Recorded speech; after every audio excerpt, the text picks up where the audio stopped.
rewind, must start again. Okay, anyhow, it's about the Buddha's inheritance. It's just a play on a word. It's what was our inheritance from the Buddha. And it's actually inspired by the story of Rahula, little Rahula, 7 years old. He went before the Buddha, advised by his mother, go before the Buddha and ask for his inheritance. Have you heard of that story? Essentially, what Rahula was asking for was secular inheritance. When we talk about that word inheritance, we have in mind something material, something tangible, like wealth. Today, we are very smart. We say not just money. We talk about education. Parents giving you, as part of your inheritance, education. So when little Rahula, advised by his mom, went before Buddha, who incidentally visited, you know the story. You know, when Buddha left home, let's just rewind a little. When Buddha left home, Rahula was very, very young. According to legend, it was the day that Rahula was born. And we actually don't know for sure if it were indeed that precise day he ran off. But nonetheless, we know he must have been very young. Because by the time Buddha went back to his ancestral land, Rahula was just 7 years old. And he never knew his father. So the very first time he's met his father, the mother said, that's Buddha. The Buddha, the guy there, that's your father. Go ask him for your inheritance. So little Rahula went up to Buddha and basically said, wow, you look really good. Essentially, that was what the little boy said. I mean, of course, we cast it in beautiful English, Pali, you know. But essentially what he said was, I feel really good in your presence. Where's my inheritance? Okay, a bit curt, but that was essentially what he did. So the Buddha reflected, and he said, in his mind, he reflected, he said, tangible secular inheritance. What is man-made? Wealth, house, land, cows, cattle. They will only bring suffering. That's not something you want to give to your child. Instead, Dharma. Dharma will bring joy, happiness. That's not where Dukkha is. So then Buddha took little boy, little Rahula with him, had him ordained at the age of 7. Now, why is that story such an inspiration? For me, it is an inspiration. Because the normal person, the usual person, will only think about what they can create, what is external. But what the Buddha gave Rahula was something internal. Something that when he realized, for life, he was happy. For life, he was at peace. That was his inheritance from his father. The path to Nibbana and the fruit of that peace, the bliss. What did we inherit from the Buddha? That's the interesting one. Because if you were new,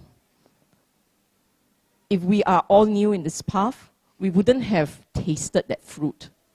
We may not even know the path, let alone taste the fruit.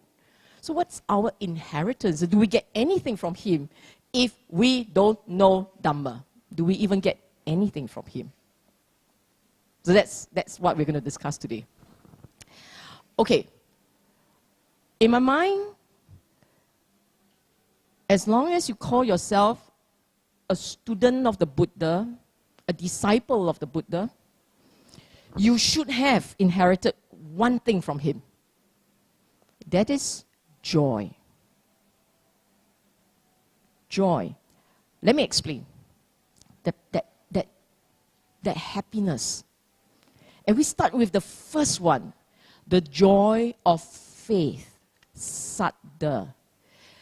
Do you remember the very first day, the very first time you went before a Buddha Rupa and felt a connection with that Buddha Rupa? Do you remember that? Never seen a Buddha Rupa.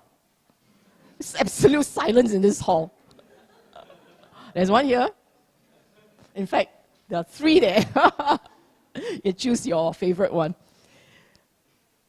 The very first time, cast your mind back to the day when you first bow before the Buddha with a connection. Not good enough if you just bow and because everyone else is doing it. If I don't do it, I stand out like a sore thumb. It has to be because you felt connected. At that moment when you felt connected, something clicked. You haven't understood anything. But at that moment when you felt that joy of bowing before the Buddha Rupa, that was faith. In a very nascent, very, very young, very raw, don't really know much. But at the very least, at that point, for the first time in your life, you felt a spiritual connection. And that is what, in this path, this is what is important. A spiritual connection with the Buddha, Dharma, and Sangha. Not by form, but that intangible, subtle, and depending on your faith, how deep it can be, the intense joy that you can feel. And the more you feel a connection, the stronger is your joy. And that is why the time when you truly feel connected with the Buddha is when you're beginning to understand the Dhamma.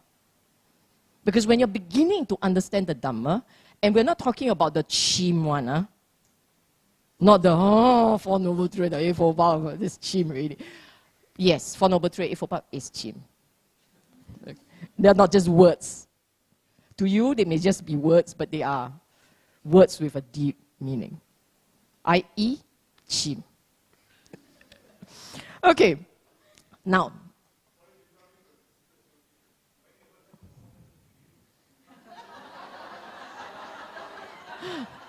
We'll leave that for Q&A, okay?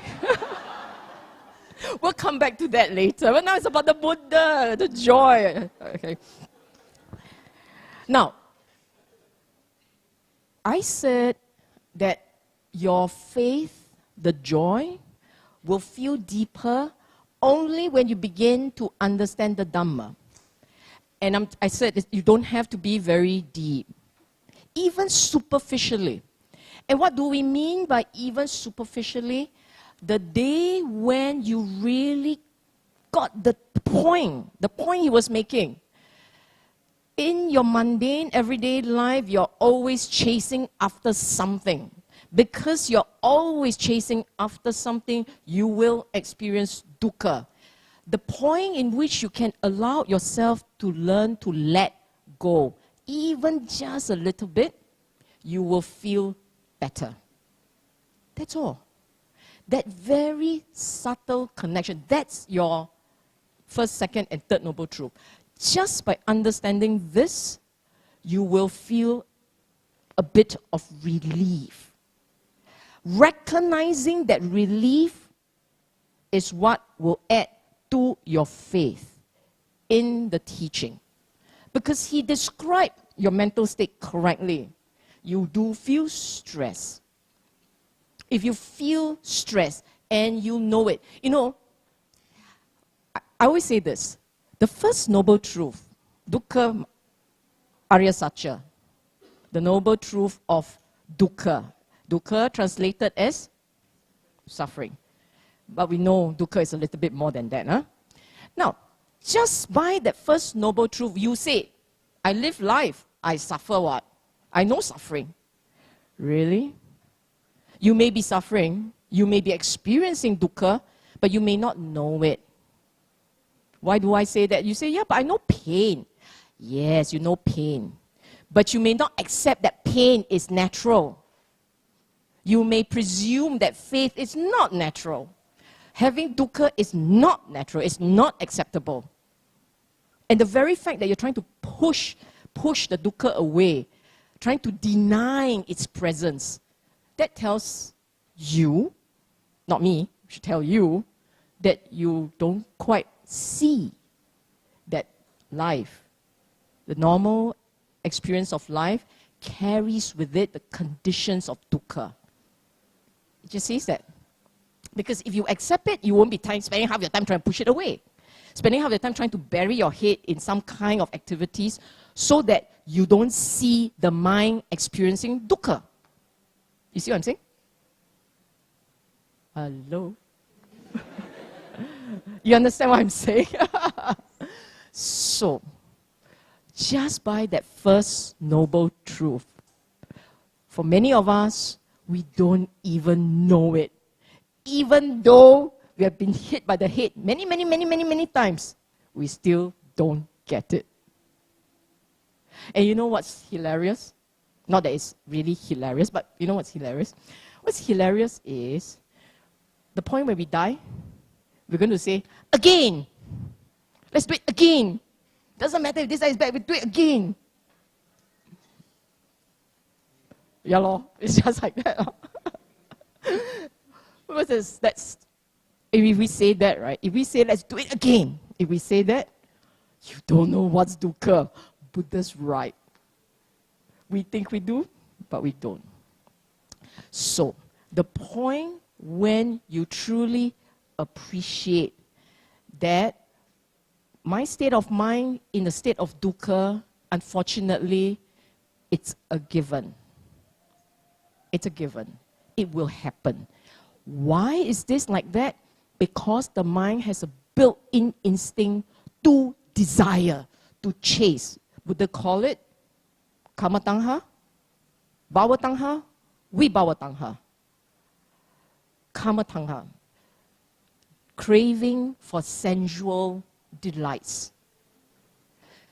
Bhava tangha, craving for becoming, being alive, becoming again. Vibhava tangha, craving for not becoming. Meaning, so painful, I don't want. That's one way of looking at it. The other one is, I don't want to relive this moment. I'm going to erase it. Don't want it. Don't want to feel it.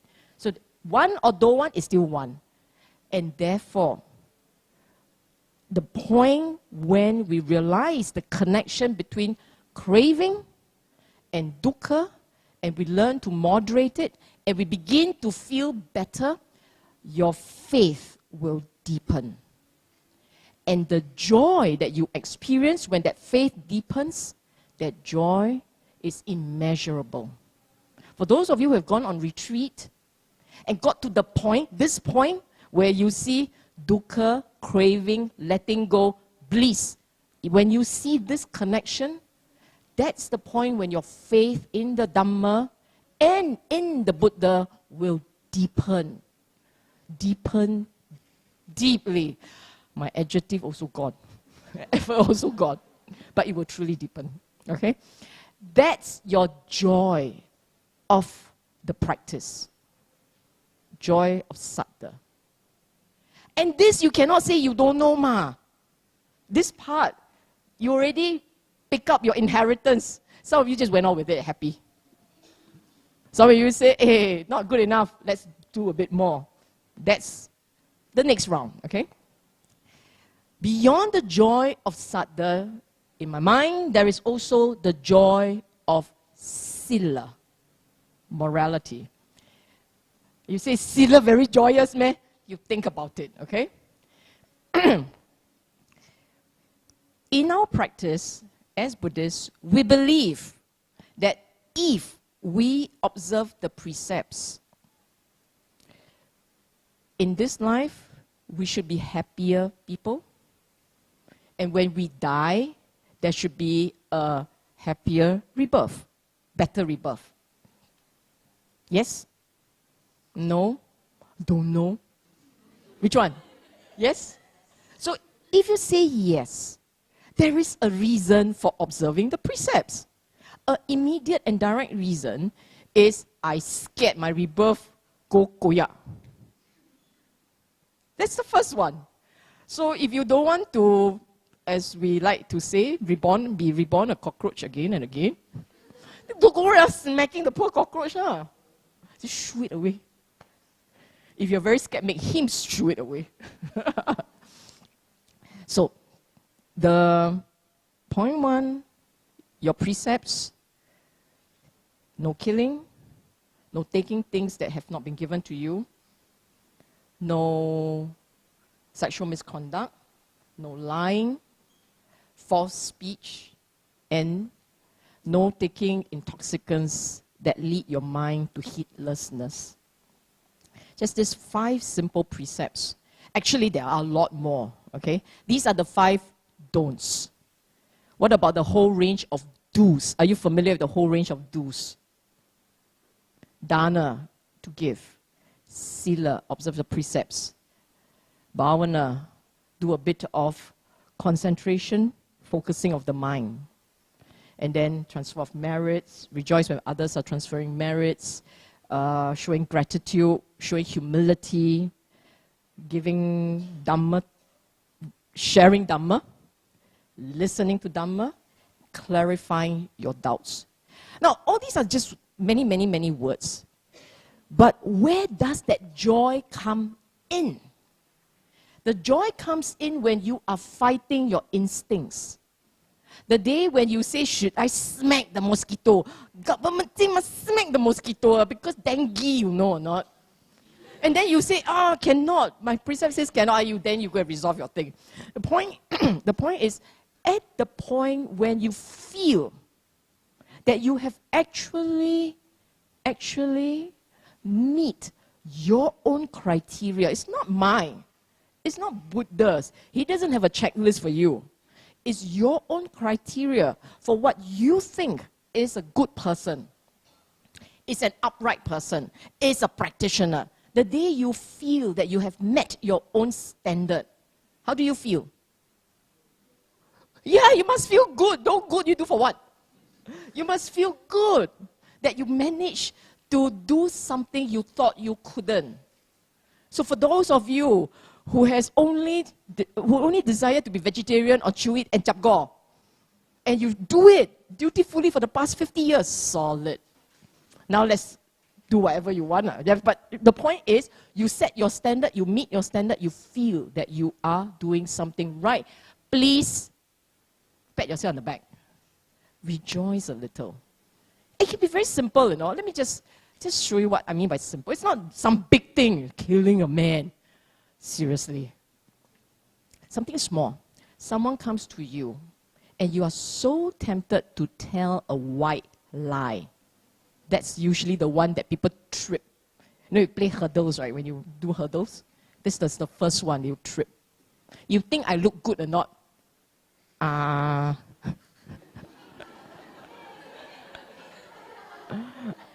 You think I'm nice or not? That kind, huh?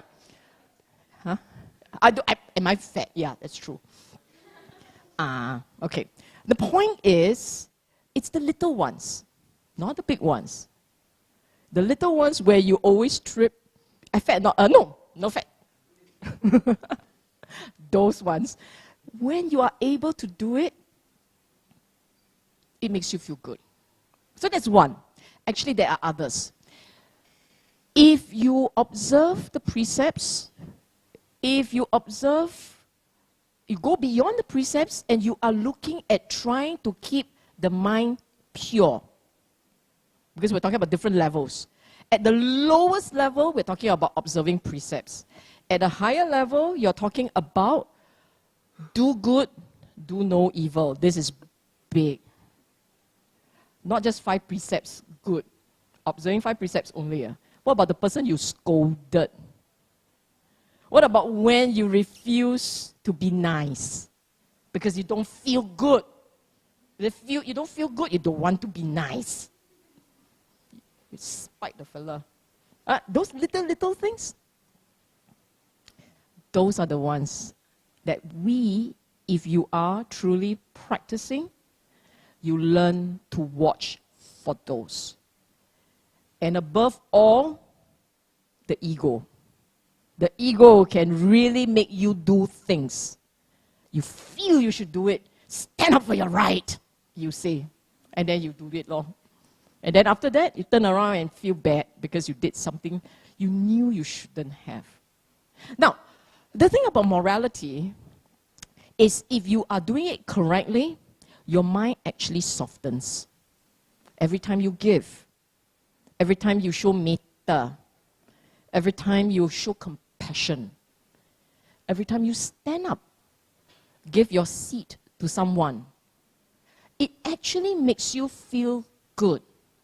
In all those little moments where it makes you feel good, you are joyous about it, acknowledge it, be happy about it, register it, remember it.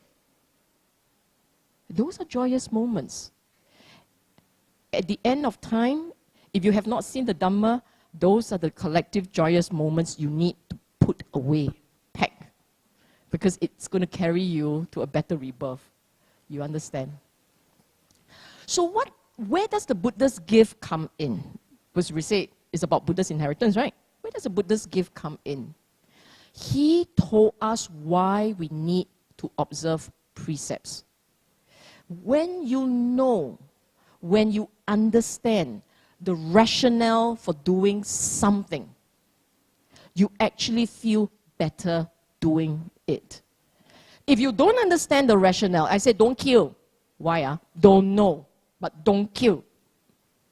If you don't know, it is harder for you to hold on to something. You understand? Huh? If you understand, then you tell yourself, I have a choice. To do it or not to do it, I have a choice. And if I understand, if I say I understand, but I don't do it, I don't know how good your understanding is.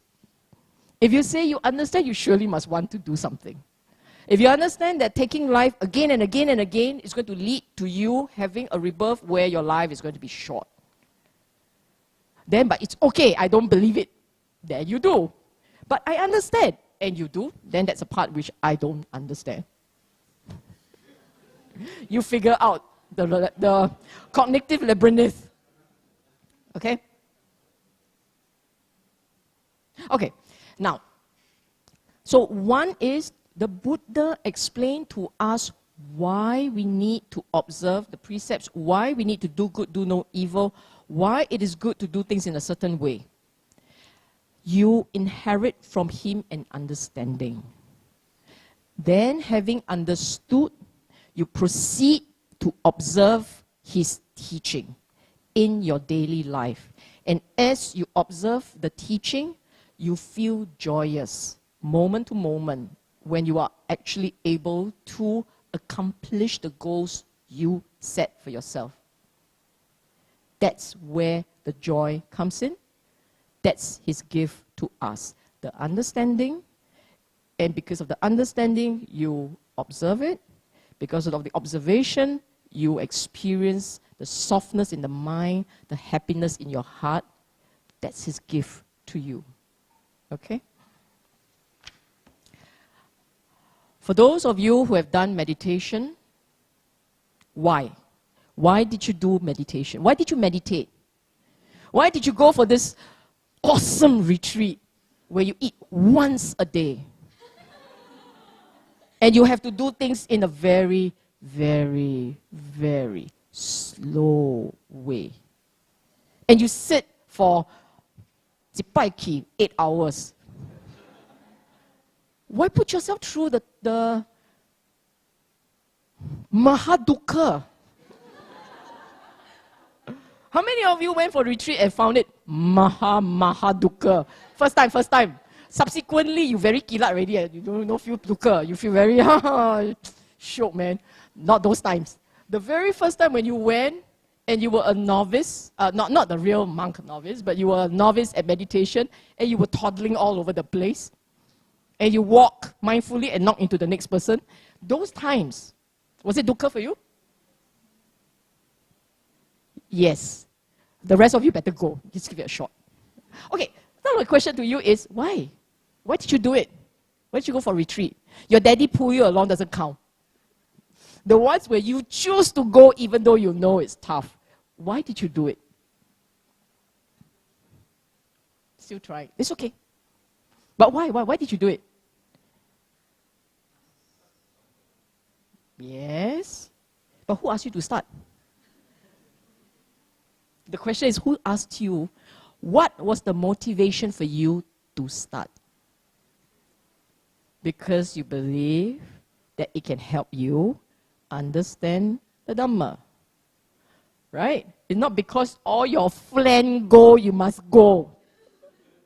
It's because in you, somewhere along the line, someone whispered into your ears that this is part of the practice. And this is where you are tested on the Eightfold Path.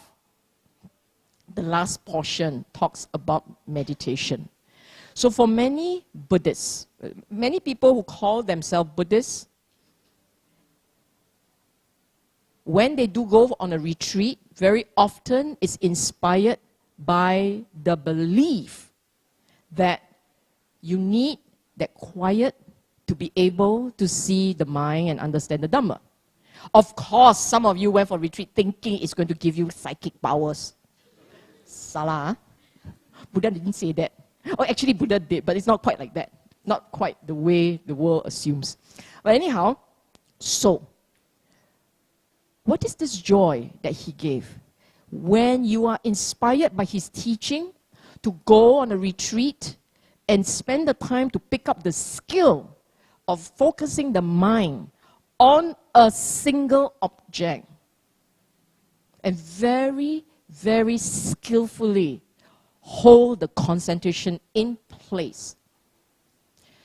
You do it right, you will experience the joy of a focused, concentrated, serene mind. A mind that can stay in place gently and doesn't kind of float all over. Like a balloon actually, it floats like that in that one general spot around that single object. A mind that can do that is an extremely peaceful mind. You may say, but it's my skill. Yeah, but I will say, it's the Buddha who got you there. Got you to go be inspired to learn. So the next joy, inheritance that you got from him is the understanding that meditation, focusing the mind, stealing it, is an important part. Minimally, if you can do that, you will experience the benefits of meditation. That's his gift to you. But if you can do more, and this is where we go into the final part, the joy when one's mind is touched by the Dhamma. When you are able to finally create the conditions that make it possible for the mind to see the Dhamma, by those conditions alone, you are at peace. You don't even have to see the Dhamma yet. Just by having the conditions that make it possible for you to see the Dhamma, if those conditions arise in your mind, that in itself, you will be at peace. And if you push it a little bit further, and you start to be able to understand, because now the conditions are in place, you now know what to look out for. The conditions are in place, you must know what to look out for. And when you do know what to look out for, and they start to emerge in your mind, you start to recognize them, the mind gets into an extremely joyous state. That's being touched by the Dhamma. Now, what do we mean by the conditions necessary to be able to see the Dhamma? They are a mind that's quiet, that is content, that is so sharp and focus that it can see the arising and the falling away of mental states and physical sensations. The mind so sharp, so quiet, so still, and able to spot the arising and the falling away of the mental states, and to be able to see the craving energy, and knows that craving energy. So what does it have? This mind will have saddha, it will have virya, it will have sati, samadhi, and panya. As long as you have these 5 mental states, they are mental energies that make it possible for the mind to begin to see the phenomenal the Buddha say you must see. What are these phenomena? You start to be able to see anicca, impermanence. Impermanence of the mental states, not impermanence of the table and chair. Not impermanence of the external world. That's not your concern. Your concern is your own mind. And the mind is able, if the mind is calm enough and sharp enough, it will begin to see mental states as they shift. One moment, it's hearing, noting, observing, recognizing. That's all sanya, perception. Thinking. Even thinking, the mind spots the arising of thought. It is to that level of clarity. And if you keep seeing, switching channels in the mind, flip-flop, flip-flop, what the mind registers is, it is like that. Life experience, each life experience, each one is impermanent. It comes about, it fades away. It comes about, it fades away. And this impermanence is resting on conditionality. Because what does it mean by conditionality? You have an eye that works. If it doesn't work, it doesn't count. The eye that works, an object that is there, a consciousness that registers the whole thing. Eye, object, eye consciousness, contact. Then there is contact. With contact comes feeling. With feeling comes craving. This is your conditionality. This is what the Buddha says, it flips so fast, you don't catch it. So you go from see, love, crave. It doesn't matter. It's just like that. You are supposed to realize that. When you see that, that's not the end of the story. When you see that, the next part is, can you see this craving energy? Are you able to sit with some degree of detachment as you watch this craving energy bubbling there? They just bubble. Can you see that bubbling? And if you can see all this flipping, if you can see all this flipping, can you then see that not a single moment of that flipping is permanent? If you can see that it keeps flipping, what are we holding on to? That's the point. So the idea is to keep registering in your mind that mental experiences, physical experiences, they are changing all the time. They keep flipping. And whatever that you cling on to, in that clinging, is clinging energy.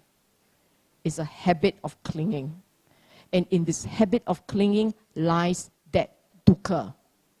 So that's the second characteristics that we're supposed to see. This flipping. And in that flipping, you spot that craving. In the craving, you see the energy keep recharging because you keep feeding it. And if you can see that you keep feeding it, you keep recharging, you will see the dukkha as a result of that craving. truly seeing, realizing dukkha. And Buddha kept saying, you see the dukkha intensely for what it is, it makes you don't want to come back. But then it becomes a new don't want, you see, one thing. And if you can see all these things flipping all over the place, that's anatta. Because they sit on a condition, you don't drive it, no one drives it, it runs by itself. It's almost like a laptop. You press something, it runs on its own channel. There's nothing that you have to do. All you can do is do a bit of steering. And then you find yourself not doing a very good job at the steering anyway. Seeing the mechanics, the what we call the organic mechanism of life, or the biological mechanism of life, you can see that, you can see anatta, then you start to let go of your ego, the I. If you can't see that all these things are flipping, flopping all over the place, switching channels all the time, if you can't see that, what are you talking about trying to let go of the ego? The ego is just one lump sum. It feels so intense. But if you can prick at this intensity of a lump energy, you can prick at the intensity and you see it's in the bits that comes together. Seeing it in the bits makes it easier for us to become more detached to the ego. And only when you become very detached to the arising of the ego energy, that's when you are able to start to let it soften. You don't see the bubbling ego energy. You don't see the bubbling craving in the mind. You can't see the arising and how it comes up and goes off by itself. The point is, it comes up and it goes off by itself. If you don't see that, it is very difficult for the mind to truly let go. So all these attempts to understand and to see the end result, the whole purpose of building your concentration to a level, keeping the mind calm to a level where it can start to observe the phenomenon in the mind. The whole purpose is to get you to a point where you can be detached and observe coming, arising, and falling away. And then can you become detached to the energy that's bubbling. Think of it like this: bubbling water, boiling water. Which bubble is you? And if you can see that all those bubbling bubbles, I'm getting really good. All these bubbling bubbles, all these bubbles, as they bubble, if you can see that this is just bubbling and nothing has the chop of the I in it, then you can begin to let it go. You see that? If you can get to that point, then when you live life, we're not talking about realization, we're talking about just all these understanding. When it starts to become, when it starts to go from knowledge, right now for many, this is just knowledge, okay? When it starts to go from knowledge to become something you are aware of on a daily basis, when you are brushing your teeth, when you're putting on your clothes, when you're hobbling across the room, when you start to become aware of these mental states flipping, conditionality in your daily life, you know the Dharma is beginning to grow on you. You are finally becoming the real student of the Buddha. The true student of the Buddha is not the person who 3 times a day, 5 times a day, 7 times a day I give you. Bow before the Buddha. Put 3 joss-sticks, 2 candles, a spread of delicious fruits. Apple, orange, pear, grapes. 4 not so good. Banana. That's not. You may be very happy, so you are stuck at number 1, joyous in Saddha. You see that? That's not good enough. Okay, if that's all you want, fine. But let's just go for a bit more. Huh? In this life, we just do it. And to go for a bit more means you start to internalize his teaching. Until when you are losing your temper, you can pull the brakes and say, bubbles. Boiling water, 95 degrees. I'm not hitting 100. And you can reverse it. Because you can tell yourself, there is an ego. This ego is just bubbling happily. Am I able to reverse direction? That tells you your sati is strong. It can be stronger. Then it wouldn't go to 95. But it's good enough because you didn't hit 100 and boil over. Okay? That's good enough. And then as you get better and better at this, you start to realize, hello, I'm now hitting only 60 degrees. Other class. Okay? And as you get a bit better, you must know your own temperature. You see, let me put it this way, it's all relative. If you were of the kind that at the drop of a hat or the drop of your comb, you hit 100 degrees Celsius, your temper. Then when it goes down to 70, you're very gila. So very good, 30% down. But if your temperature is only 70 and it goes down to 65, you're very gila, man. You got to work a bit harder. You see what I'm saying? Just try. Go on a retreat, come out, I'm only 60 degrees. Very good. Go on a retreat, come out, I'm still 60 degrees. Not so good. Because your mind is not seeing better. When you start to understand better, you will find this happening. Number 1, the temper doesn't come out so fast. That's your measurement. Huh? Number 2, if you start to practice correctly, confronted with the kind of event that will trigger your mad hat, but you do not react, and you find you can hold. You are holding for real, not hold for the world to see. Hold. Tahan. Go back, throw things. Not like that. I mean, you can see in your mind, it is not overreacting. You are improving. And you're not overreacting because of the Dhamma, meaning you understand what is going on in your mind, you're learning to let go, you're learning to accept, you're learning to say it's okay. Then you are truly improving. You know for yourself. You can get to this point, reaching to this point. It's a testimony of how disciplined and how wise you have become. How disciplined and how wise. So, the Buddha's final gift to us, final gift to us, is to help us understand our mind that much better, so that the mind is able to live happily under the stresses of the daily life. If you say, I live happily, but only when I'm in retreat, not quite it. Good that it has happened for you in a retreat, but not quite it. It's actually to spill into daily life, because it's supposed to be life. Dhamma is life. Dhamma is not the forest. Dhamma is supposed to sit in you, everywhere you go.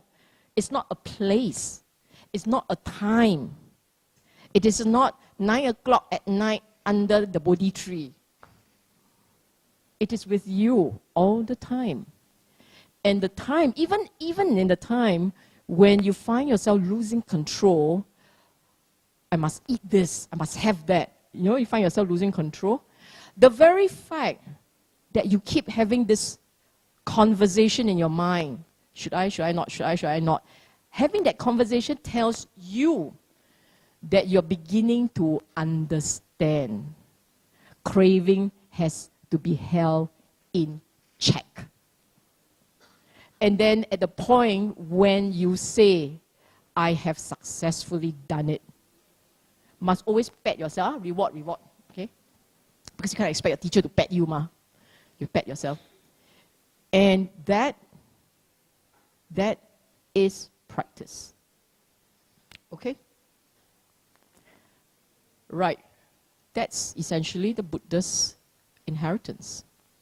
The joy that we derived from the practice and from seeing the Dhamma.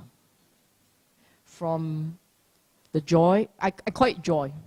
The joy that one gets when one knows that one is in a better control of the mind. And that even when the mind experiences dukkha, the sense of the dukkha is mild. Buddha told his disciple, I'm not sure whether you've heard of this analogy. He had this conversation with his disciple, and in the conversation he said, do you see the dirt in the forest? The dirt. The amount of dirt under my fingernail, how does that compare to the amount of dirt in the forest? And then there was the reply, the only logical reply, of course the forest dirt amount is far more, far immeasurably more. And Buddha said, the experience of dukkha, his experience of dukkha, is the amount of dirt under his nail relative to the experience of dukkha that the average person would experience. That would be equivalent to the amount on the forest floor. So, if you are on the right track, how do you tell? Your sense of dukkha is reduced. You are at peace. The peace comes from within. It is not from without. That is why a practitioner, as they are on the right track, they are said to be unshakable. It doesn't mean you shake them, they won't shake. It means the mental states are not shaken by the conditions around them. They are less affected because the sense of balance, the sense of peace comes from within. For many of us, we blame another when we are feeling bad. Ya lah, him lah, he say me, that's why I like that lor. Or ya lah, they did this lah. That's why I'm so angry. We blame the world for our mental state. The practitioner merely talks about his own practice. Wow, my practice today, not so kilat. So mind shakes. You see what I'm saying? That's how you can tell. The mind is more at peace, you know what's going on, and you should recover very quickly when it shakes a bit. Okay? That's his gift to us. I welcome question, not that one. Let's have a proper Dharma question first. Oh, sorry. I have this for you, which you saw earlier, but if you didn't pay attention, the Buddha's Inheritance. Now you see, now you don't. Do you get it? Yeah. The Buddha's inheritance to his son. Nothingness. Okay, question. Just leave it.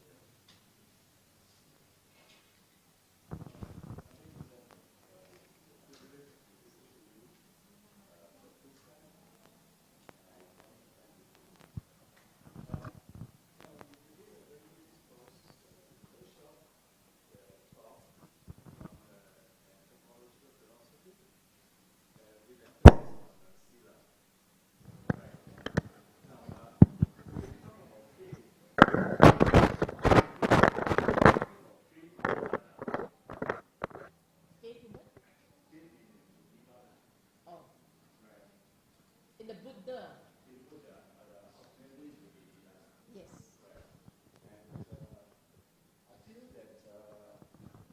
there's this, in this world, there's this, oh, I'm sorry. In this, can you hear me? Okay, yeah, all right, yeah, sorry. In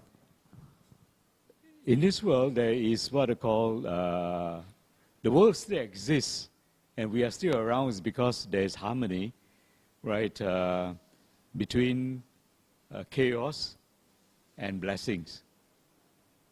Okay, and now I feel that based on your talk, my understanding becomes that our inheritance from Buddha is that ability to transcend this chaos and blessings through our meditation, you know, discovering our mind.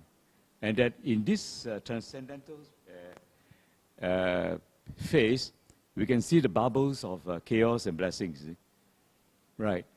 And this chaos and blessing could be, in a macro sense, on the earth, the planet, the universe, right? And I see that there is a fine line between chaos and blessings, that harmony. I would call it the equanimity line in harmony, you know, right? It exists. If it doesn't exist, probably we will end up in a black hole again, you know, the end of the world or whatever before something arises. Now,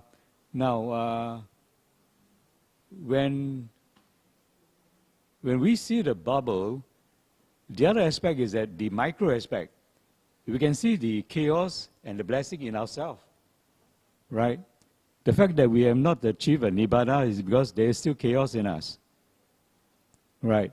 So as we get rid of it through meditation. Now, this is my first listening to you, and it's a bit of kind of radical understanding. Right, over to you. Wow. You know, you give a more chim talk. A chimmer exposition. I didn't go that far. You know, I'm a very simple person. I just want to fix a leaky pipe called the mind. Buddha's Dharma can be as complex as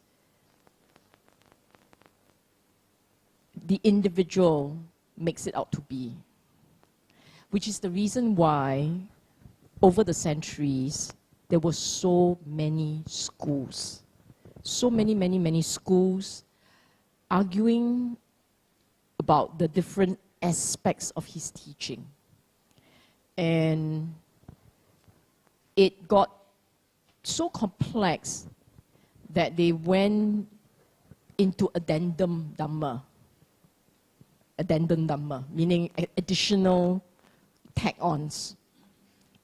And every schools, actually, every self-respecting school of ancient time must have their own addendum Dhamma. And it goes very complex into the nature of personality, into the nature of the mind, into the different aspects of the mind, and so on and so forth. What I want to say is, for most of us, go for the practical part of Dhamma. And in the practical part of Dhamma, which is the easier part to handle, the practical part of Dhamma is to teach ourselves, teach the mind, to be able to understand how it works.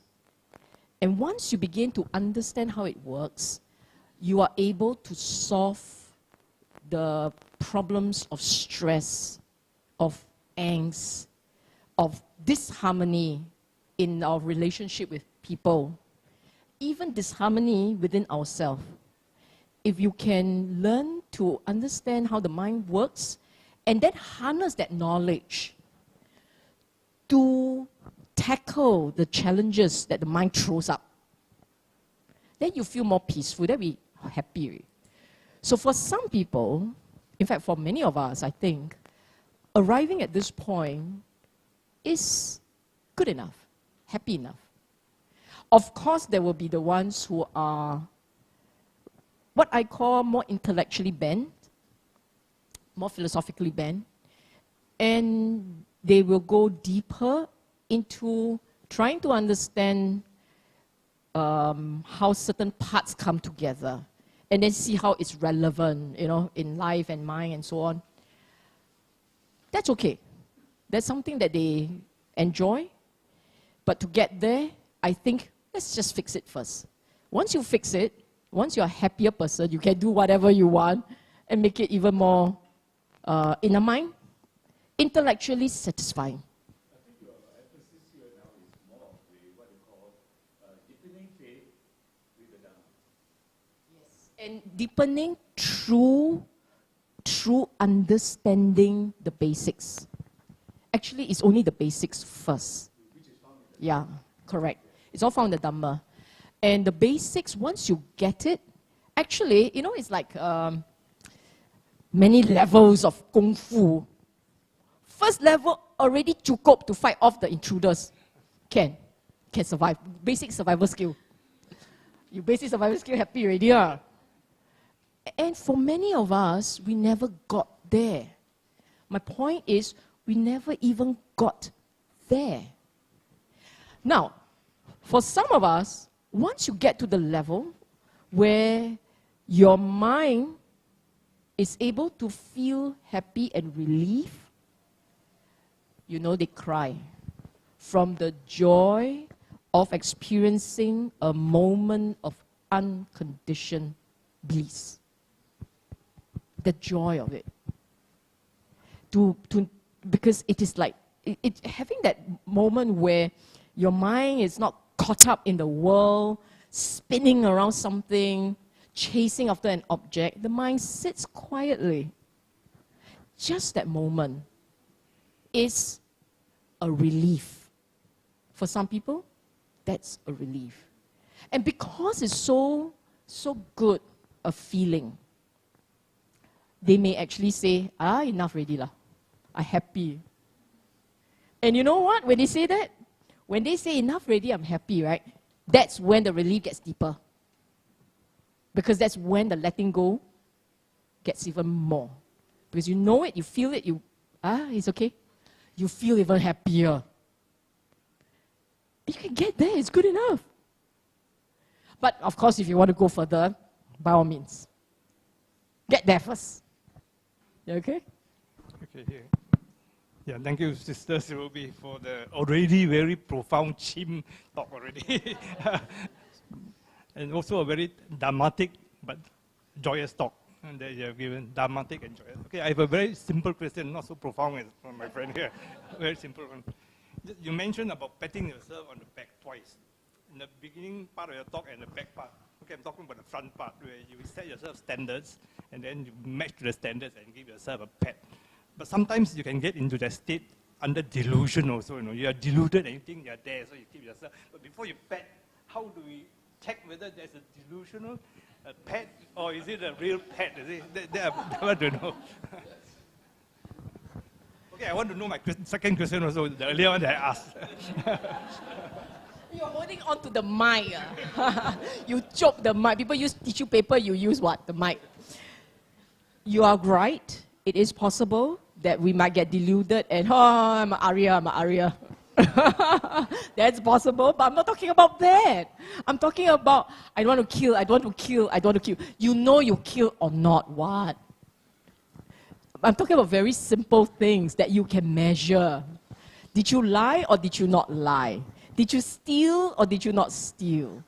Did you lose your temper or were you able to let it go and calm it down? You see, I didn't say check it. I said to calm it down. Those are things you know for yourself. And when you manage to do that, actually, you see your standard very high. When you're able to do that, it is really quite good. And that's when you start petting already. You see what I'm saying? Very little ones counts, you see. I tell you why I said your standard high. Have you ever been, some of you have gone for retreat, right? When you go for retreat, you took the, 8 precepts, right? And some of us take only 7, but let's just say you take the 8 precepts, huh? The very first one say no killing, and you're in the middle of a forest. You know how many mosquitoes, bugs, spiders, and unmentionable all over the place. You know, your mind can run wild. For those of you who went for the cemetery retreat, your mind ran even wilder, right? Hold it. Hold the mind. Don't react. Hey, tough, you know. It is tough. Okay, nothing so difficult. Let's just say, a precept, don't doll yourself up, right?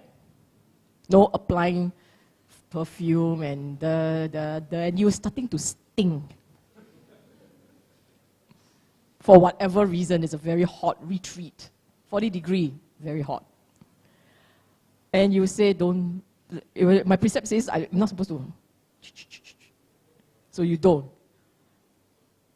Your mind will start to say, I think a bit okay lah. Maybe just a drop. A drop is okay. Maybe half a drop. How's that? Half a drop. The mind can go very nonsense of, it's just the craving. You see, the trick is not to look at it's not to look at the object. It's not to look at that drop. It is to look at the craving, the energy of the craving. If you can see that energy, that object is immaterial. The energy softens, whatever object also softens. So that's a side point. Point is, every little success you chalk up, which you know, that's where you pet. The big one, am I enlightened or not? That one don't pet too soon. That one, you need to keep going back to the sutta. Stare at the sutta. If you stare at the sutta and say, I think I am, but I have no idea what this is, then something is off. It means that your understanding of just the text is incomplete. Okay? Yeah.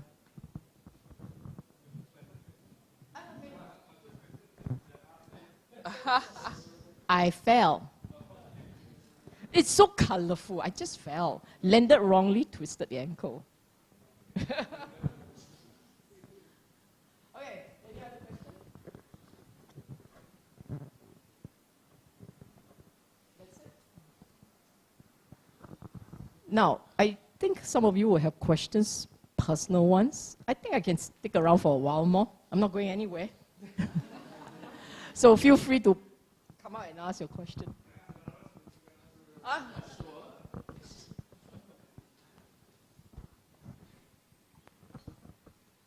Actually, I'm asking it on behalf of my friend here, but I already asked you this before. Must picture lobang like that.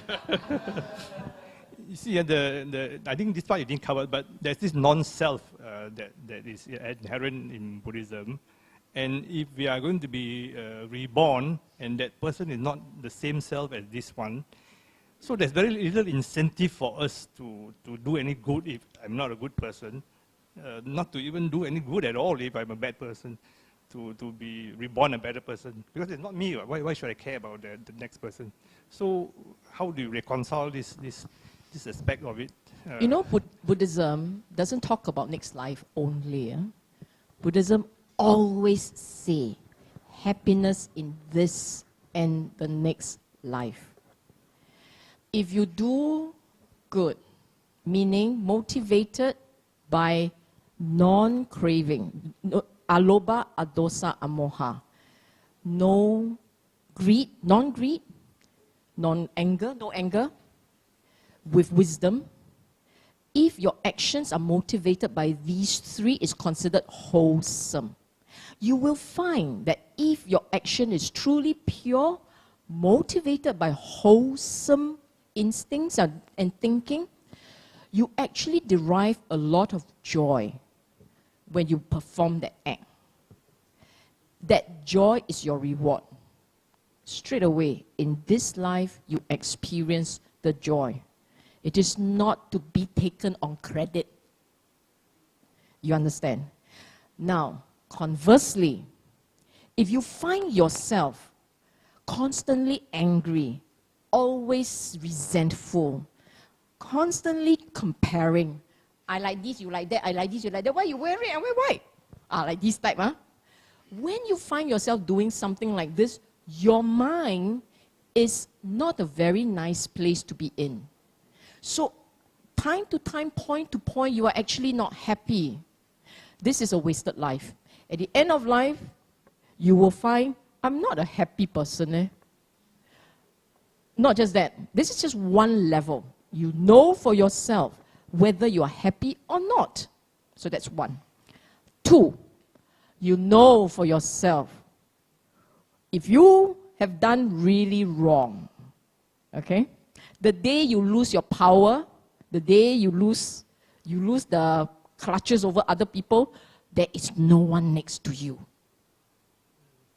The world reacts to you. The world, we react to each other. If your mind is negative, all the time your mind is negative, spiteful, angry, rude, how many people want to sit with you really if they're not working for you? You'll find that you have a gravitational force that repels. Where you go, people move aside for you. Not because you're so powerful, because they feel they're not very happy in your presence. You understand that? So, immediately, in this life, you experience the consequences of the person you are. Then next life is the bonus. Next life is the bonus. So that is why when the Buddha talked about doing good, doing no evil, the Buddha actually also said, I know I have done good. I know I am a good person. And I have no doubt that when I die, I'm going to a better state. That's a very good thought to have at your dying moment. Imagine your dying moment, I don't know, like 50, 50, 40, 60, 70, 30, 30, maybe can 70, yeah, 死了. Correct, 死了. You see what I'm saying? So don't wait until the end before you start doing all the right thing, you see. Like that, no? Okay, sorry, there's another aspect of it, it's not the same one. You see, there are a lot of people who are very evil, right? There are a lot of people who are very evil, do a lot of bad things, but they get better and better life, richer, and all kinds of things. So, but then you will answer it, or he will get the bad dharma the next life. Karma, so the karma will go next life. So, but this is not, for us, it's not seeing it, you see. So what I'm asking you, what I'm trying to asking you is that can we tweak the karma such that this happened, this life, that he will get bad when he does bad, so that we are motivated to do good and not do bad, you see, rather than the next life, then we can't see, you see. So can the karma be tweeted? I mean, tweak it to say that you do bad, you get the bad thing in this life, not next life, which is what you're saying just now, see, about you're doing good, you get good, right? What about the bad? The bad should get bad, but this is not happening. We are seeing a lot of bad people like Donald Trump saying all the bad things, and it's getting richer and richer, getting more and more votes, you see. So sorry, so I'm getting a bit dramatic. You're not seeing his mind. You're not seeing his world. You are seeing the tangible. You're seeing the wealth. You're seeing the career, professional success. You may even see good health and plentiful children. You're seeing the physical manifestations of success as you define it. You define success that way. But you're not seeing what the mind is. You're not seeing when he gets agitated, the moment to moment when he gets anxious, when he gets angry because he can throw his weight around and he got so used to throwing his weight. He gets no peace. How do we know that? You only know towards the end when the face starts looking like that. You know what I mean, right? You don't know what I mean? When you are nasty and your mind is evil. Nasty is not it's not defined by you doing things that people perceive nasty. It is what's in your mind. What's the difference? You scold the kids for not doing the right thing because they did something wrong. You scold the kids. Someone not knowing will say, hey, that's very nasty. You're losing your temper. You're scolding the kids. But do we know what are the circumstances? Maybe you actually have a very good heart, but the action at that point is just unpleasant. Okay. Now, if your mind is truly negative, spiteful, evil, covetous, coveting some people's things, always like that, petty, gossipy. If your mind is truly like that, these are all very negative. So if you find yourself trying to gossip a bit, trim. Good for the mouth. Okay. If you find your mind like this, it will start to show on the face as you grow older and older. Why? Because your face will cringe in a certain way, or frown in a certain way, or do certain things normally. And when you're having those thoughts, it will have those things. You say, sure or not? Let me ask you, you watch shows. I know you watch shows. Okay? You study facial expression. He didn't say a word.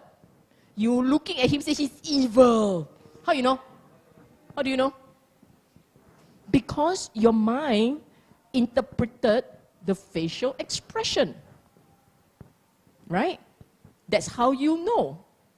And the ones who are far more observant about facial expression would be able to tell faster and in a more refined way what that mind is thinking. Okay? That means that our face, if you look at it very carefully, unless you're trained, if you're trained, you can make it into poker. But if you're not trained, most of us here can honestly say we're not trained. Okay? If you're not trained, you will betray it. All we need to do is you just talk, I watch, and you look very carefully, you can spot that something is off. How does that happen? Because it's like that. The face actually betrays what's going on in the mind. And someone who is constantly evil, forget about your makeup and all those things. At some point, it wouldn't work. It's too late. You need another 20 years of cleaning up the mind to clean up the face. Okay? So, what does that mean? To answer your question directly, the mind can be a hellish place. The rest of the world doesn't see. You will be able to tell that his mind is a hellish place when you look at him. If he make it to old age, no one stab him in between. Makes it to old age, you start looking at the face, it will tell. And it goes all the way. If you're greedy, if you are lustful, if you have a lot of anger, if you're spiteful, all these little bits all start to appear on the face. This is the spiteful part, this is the lustful part, this is the angry part, different parts. You got a lustful nose. It goes like that. It goes like that. Seriously, the face will start to show. And those of us who don't know any better will just look and say, I don't like the face. It's very general. You don't know why, but you just don't like it. He was once a baby, We all love babies. So what happened in between? Life happened. Choices happen.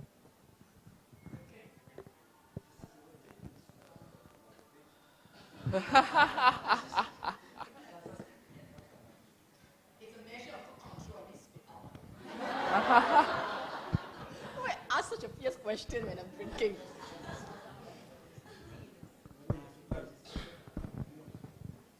Yes, but between lives. In the Chula Karma Vibhanga Sutta, actually a few times, there was another sutta, I can't remember whether it's Samyutta Nikaya or Anguttara Nikaya. The Chula Karma Vibhanga Sutta is Majjhima Nikaya. In these suttas, there was this cute conversation. Someone asked the Buddha, why do people born healthy, long life, or sickly and short life? While there's some people who are born very nice looking, others are very rich, others have got good wealth, I mean, not wealth, good status, social status, respected by people. Why? And the Buddha explained, and one of the things he said was, if someone is of a very, very angry character, very angry, always scolding, always resentful, always lashing out, takes delight in doing those things, when he passes away, the body breaks up, Buddha said, if he doesn't end up in hell or as an animal, but is reborn as a human, his face will be unpleasant looking. Unpleasant looking. So it says something, your character being of a certain angry, die. Better do something about it. Because you're going to spill into the next life. Likewise, if you are of a calm nature, peaceful nature, content, happy, next life, it will be a pleasant looking form, starting with the face. So any last question? Wow, look like there's a call time behind. I think some celebration. Okay, so with no questions, we shall end the session today. So we'll thank Sister Sylvia for coming for the talk, despite of the state that you are in, and the difficulties of climbing up the stairs. So shall we say 3 sadhu to her? Sadhu.